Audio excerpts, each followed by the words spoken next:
జిల్లాలో సమగ్ర శిక్ష ఉద్యోగులు చేస్తున్న సమ్మె 8వ రోజుకు చేరింది. సమగ్ర శిక్ష ఉద్యోగుల పట్ల ప్రభుత్వం చిన్నచూపు చూస్తోందని, వేతనాలు పెంచాలని ఉద్యోగులు సమ్మెను ఏమాత్రం పట్టించుకోవడం లేదని మెదక్ జిల్లా సమగ్ర శిక్ష ఉద్యోగుల సంఘ అధ్యక్షులు ఆకుల రాజు మండిపడ్డారు.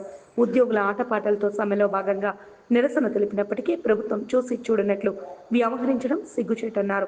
వివిధ మంత్రులకు కలిసి వినతి పత్రాలు అందించిన బాధలు తెలిపినప్పటికీ స్పందించకపోవడం విచారకరమని ఉద్యోగులు ఆరోపిస్తున్నారు.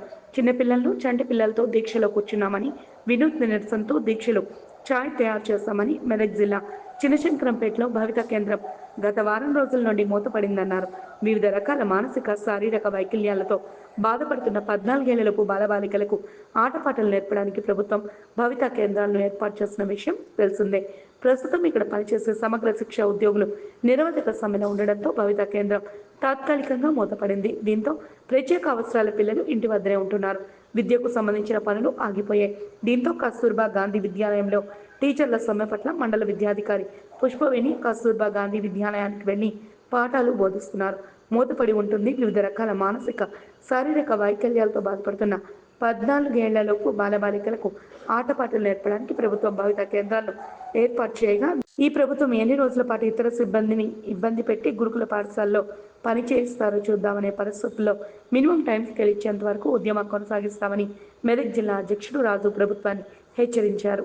విద్యాశాఖలో గత 18 నుంచి 20 సంవత్సరాల మధ్యలో కాంట్రాక్టు ప్రాతిపదికన పనిచేస్తున్నటువంటి సమగ్ర శిక్ష ఉద్యోగులందరినీ రెగ్యులరైజ్ చేయాలనే ఏకైక లక్ష్యంతో సమ్మెకు వచ్చినటువంటి విద్యాశాఖ సమగ్ర శిక్ష ఉద్యోగులందరూ కూడా ఈరోజు కేజీబీవీలలో ఐఆర్సీకి సంబంధించినటువంటి సెంటర్లలో విద్య మొత్తం రోడ్డుపైన చేరింది అనేటటువంటి విషయాన్ని ముఖ్యమంత్రి గారికి తెలియజేయడం కోసం సడక్పై చర్చ, సడక్పై చదువులు అనేటటువంటి నిరసన కార్యక్రమాన్ని తీసుకొని నిరసన తెలపడం జరిగింది. ముఖ్యమంత్రి గారు గత సంవత్సరం ఇచ్చినటువంటి హన్మకొండ సభలో ఇచ్చినటువంటి హామీని నిలబెట్టుకొని సమగ్ర శిక్ష ఉద్యోగులందరినీ వెంటనే రెగ్యులరైజ్ చేయాలని మా మెదక్ జిల్లా సమగ్ర శిక్ష ఉద్యోగుల సంఘం పక్షాన డిమాండ్ చేస్తూ మేము నిరసన తెలపడం జరిగింది. ఈ నిరసనలు చూసైన ముఖ్యమంత్రి గారు కరుణించి కేజీబీయూలలో విద్యా వ్యవస్థ కుంటుపడి చదువులన్నీ రోడ్డుకెక్కినాయి అనే విషయాన్ని వారు త్వరగా తెలుసుకొని మా యొక్క సమస్యలను పరిష్కరించి రెగ్యులరైజ్ చేయాలని మా సమగ్ర శిక్ష ఉద్యోగుల సంఘం మెదక్ జిల్లా పక్షాన వారిని కోరుతాం. ఉద్యోగుల ఐక్యత